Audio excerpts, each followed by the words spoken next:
L'engagement du gouvernement namibien est de garantir le respect et la protection des droits des travailleurs en introduisant un salaire minimum de 18 dollars namibiens par heure qui rentrera en vigueur le 1er janvier 2025.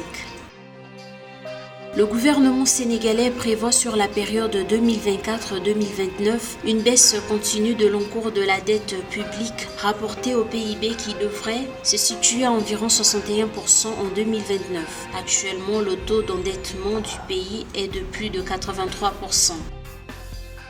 La croissance de Madagascar devrait se maintenir à 4,2% en 2024 avant d'atteindre 4,6% en 2025.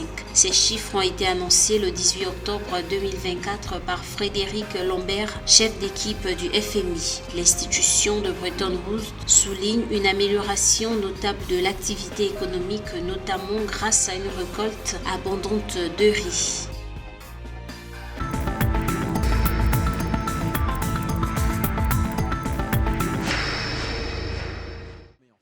En Namibie, l'introduction du salaire minimum national prévu le 1er janvier 2025 marque une étape importante dans la voie de l'équité sociale et de la justice économique pour tous. Le ministre du Travail, des Relations industrielles et de la création d'emplois, Utoni Nujoma, a déclaré le 20 octobre 2024 que l'engagement du gouvernement est de garantir le respect et la protection des droits des travailleurs.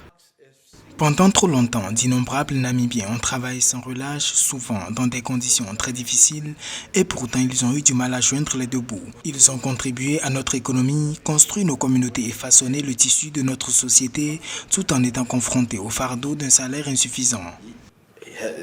En juin 2024, le gouvernement namibien a approuvé l'introduction d'un salaire minimum de 18 dollars namibiens par heure qui entrera en vigueur le 1er janvier 2025. Le salaire minimum s'appliquera à tous les secteurs à l'exception des travailleurs domestiques et des travailleurs agricoles dont les salaires augmenteront progressivement sur une période de 3 ans. Les travailleurs domestiques gagneront 12 dollars namibiens à compter du 1er janvier 2025, suivi de 15 dollars namibiens en 2026 et de 18 dollars namibiens à compter du 1er janvier 2027.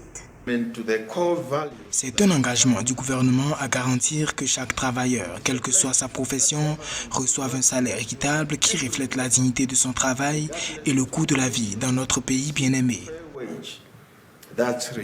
À noter que l'économie namibienne a enregistré une croissance estimée à 4,2% en 2023 contre 5,3% en 2022 en raison de la faiblesse de la demande mondiale et de la contraction de l'agriculture selon la Banque africaine de développement. L'inflation a légèrement diminué, passant de 6,1% en 2022 à 5,9% en 2023 en raison du ralentissement de la demande de diamants namibiens. Le PIB réel devrait reculer de 3,3% en 2024 et en 2025 en raison de la faiblesse anticipée de la demande mondiale et de la contraction de l'agriculture.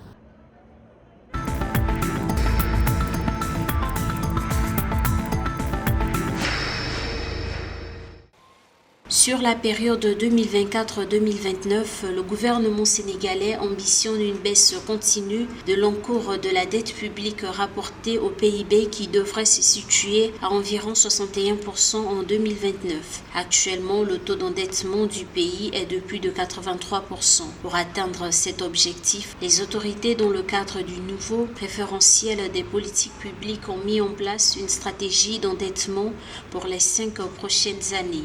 Pour rappel, en fin 2023, la dette de l'État central du Sénégal, hors secteur parapublic, est de 15 664 milliards de francs CFA, soit 83,7% du PIB selon les données du ministère de l'Économie.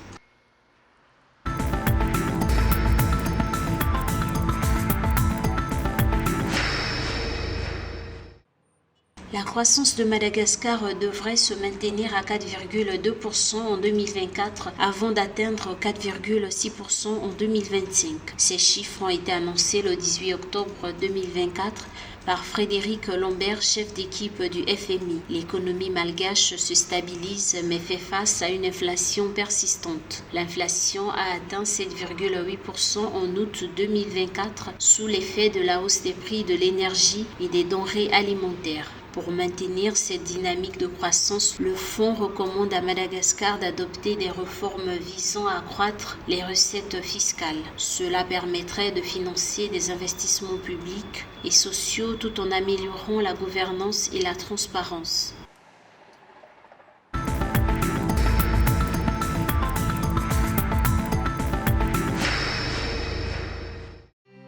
Le gouvernement de la République démocratique du Congo a alloué 223,1 millions de dollars pour rénover plusieurs projets d'infrastructures et moderniser des voiries dans différentes provinces, notamment à Kinshasa, Tsopo, Kasai central, Ituri, Congo central, Tchoupa. L'annonce a été faite lors d'une réunion ordinaire du Conseil des ministres tenue le 18 octobre 2024.